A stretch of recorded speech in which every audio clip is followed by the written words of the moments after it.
So what's up wrestle fans, welcome to wrestle X bulletin. तो guys welcome है आपका wrestling updates के एक और नए वीडियो में, और रोज की तरह बिना टाइम वेस्ट किए बढ़ते हैं अपनी पहली अपडेट की तरफ। सबसे पहली अपडेट जुड़ी है टिफनी से, जिनसे रिलेटेड एक बैड न्यूज पता लगी है। और वो बैड न्यूज ये है कि लास्ट वीक स्मैकडाउन पर जेड कारगिल के साथ उनका जो मैच हुआ था, उस मैच के एंड में टिफनी ने जब रिंग पोस्ट से मून सॉल्ट मारा था, तो वहां पर जेड कारगिल को उन्हें कैच करने के लिए होना चाहिए था, बट जेड ने वो स्पॉट मिस कर दिया था, जिसकी वजह से टिफनी का हेड बहुत जोर से फ्लोर पर भिड़ा था। और उसी स्पॉट की वजह से टिफनी को हेड में इंजरी हो गई है, जो कि काफी ज्यादा सीरियस भी हो सकती है, क्योंकि इस इंजरी की वजह से ही WWE ने NXT होमकमिंग पर टिफनी को लायरा से रिप्लेस कर दिया था। और अब ये बताया जा रहा है कि टिफनी कल स्मैकडाउन का शो भी मिस कर सकती हैं, और अगर मामला ज्यादा सीरियस हुआ तो टिफनी को टाइटल रिलिंक्विश भी करना पड़ सकता है, जिसके बारे में कल स्मैकडाउन पर ही हम लोगों को क्लियर इन्फॉर्मेशन मिलेगी। क्योंकि कल स्मैकडाउन पर अगर टिफनी नहीं आई तो फिर समझ लेना कि टिफनी की इंजरी का मामला काफी ज्यादा सीरियस है। नेक्स्ट अपडेट जुड़ी है कार्मेलो और मिस के टैग टीम से, जिसमें मिस कार्मेलो के साथ मिलकर टैग टीम चैंपियनशिप को जीतना चाहते हैं। बट कार्मेलो का प्लान तो कुछ और ही लग रहा है, क्योंकि पिछले स्मैकडाउन के शो पर निक ऑल्डिस के साथ इन लोगों का जो सेगमेंट हुआ था, उसमें मिस निक ऑल्डिस से टैग टीम चैंपियनशिप के लिए मैच की बात करना चाहते थे, लेकिन कार्मेलो ने मिस को रोका और बोला कि उन्होंने बात कर ली है और कल स्मैकडाउन पर वो मैच होने भी वाला है, जहां पर मिस को एक बहुत बड़ा झटका लगने वाला है, क्योंकि कार्मेलो ने टैग टीम चैंपियनशिप की जगह अपने लिए यूनाइटेड स्टेट्स चैंपियनशिप का मैच मांगा है। और कल जब वो सैमी ज़ेन के ओपन चैलेंज को एक्सेप्ट करेंगे तो वहां पर मिस का रिएक्शन देखने लायक होगा। और इस मैच में ये भी पॉसिबिलिटी है कि मिस कल स्मैकडाउन पर कार्मेलो के ऊपर अटैक करके उन्हें यूएस चैंपियनशिप हरवा देंगे, जिसके बाद मिस और कार्मेलो की फ्यूड हम लोगों को स्मैकडाउन पर देखने को मिलेगी।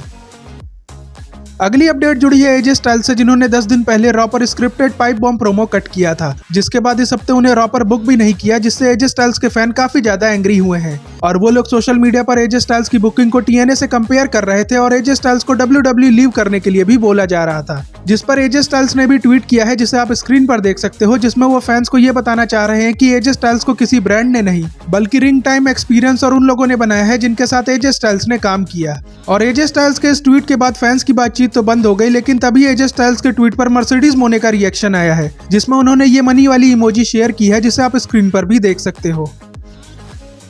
अगली अपडेट जुड़ी है एजे ली से, जिन्होंने एक इंटरव्यू में ये बताया है कि आखिर 10 सालों के बाद उनके WWE में रिटर्न करने का रीजन क्या था, जिसमें उन्होंने बेकी लिंच को काफी ज्यादा प्रेस किया और कहा कि बेकी के काम करने का स्टाइल भी बिल्कुल उन्हीं की तरह है, इसीलिए बेकी के साथ मैच करने के लिए वो काफी ज्यादा एक्साइटेड है। और इसके अलावा उन्होंने रिटर्न करने का सबसे बड़ा रीजन बताया सेथ और पंक की लॉन्ग टर्म स्टोरी लाइन। ऐसा इसलिए क्योंकि एजे ली ने जब WWE को लीव किया था तो उन्होंने ये मान लिया था कि उनका करियर कंप्लीट हो गया है, बट फैंस की लगातार डिमांड की वजह से वो दोबारा WWE में आना चाहती थी, लेकिन इसके लिए उन्हें एक बढ़िया स्टोरी लाइन चाहिए थी, जो उन्हें अब जाकर मिली है। और एजे ली का मानना यह भी है कि WWE और ESPN की डील की वजह से WWE में एक नया बेंचमार्क सेट हो गया है, और उस बेंचमार्क के अकॉर्डिंग वो फैंस को डिलीवर कर पाएंगी या फिर नहीं, ये सोचकर वो काफी ज्यादा एक्साइटेड और स्केयर्ड भी हैं। बाकी इस इंटरव्यू में उन्होंने CM पंक की मौज लेना भी नहीं छोड़ा, क्योंकि उन्होंने ये भी रिवील किया कि CM पंक और लैरी हमेशा से ही उनके सेकंड और थर्ड लव हैं, क्योंकि प्रो रेसलिंग हमेशा से ही उनका पहला लव रही है। तो भाई, जो लोग ये सोच रहे थे कि एजे ली ने CM पंक का बदला लेने के लिए रिटर्न किया है, वो यहाँ पर गलत है, क्योंकि एजे ली की बातों से साफ है कि उन्होंने रेसलिंग और अपने फैंस के लिए वापसी की है।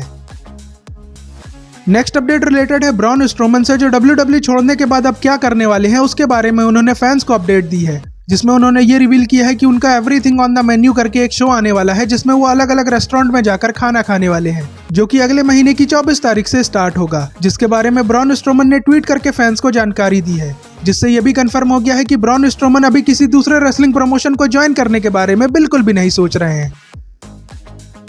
नेक्स्ट अपडेट जुड़ी है रैंडी ऑर्टन से, जिनको रेसलपलूजा में कोडी रोड्स और ड्रू मैकिंटायर के मैच में ऐड किया जा सकता है, बट एज चैलेंजर नहीं बल्कि एज रेफरी, जिसके बारे में रेसलिंग रिपोर्टर ब्रायन अल्वारेज ने ये अपडेट शेयर की है कि कल स्मैकडाउन के शो पर रैंडी ऑर्टन, कोडी रोड्स और ड्रू मैकिंटायर का फेस ऑफ हम लोगों को एक बार फिर से देखने के लिए मिल सकता है, जहां पर निक ऑल्डिस रैंडी ऑर्टन को लेकर एक मेजर अनाउंसमेंट भी कर सकते हैं। और वो अनाउंसमेंट ये हो सकती है कि रैंडी ऑर्टन, ड्रू मैकिंटायर और कोडी के मैच में स्पेशल गेस्ट रेफरी बनने वाले हैं, जो एक काफी बढ़िया आइडिया हो सकता है, क्योंकि उससे इस मैच की हाइप और भी ज्यादा बढ़ जाएगी। क्योंकि रैंडी ऑर्टन और कोडी रोड्स भले ही सेम पेज पर लग रहे हो, लेकिन वाइपर रैंडी ऑर्टन पर भरोसा करना कितना हानिकारक हो सकता है वो तो हम लोगों ने पास्ट में देखा ही है। इसीलिए रैंडी ऑर्टन को रेफरी बनाना इस मैच के लिए काफी ज्यादा बढ़िया हो सकता है।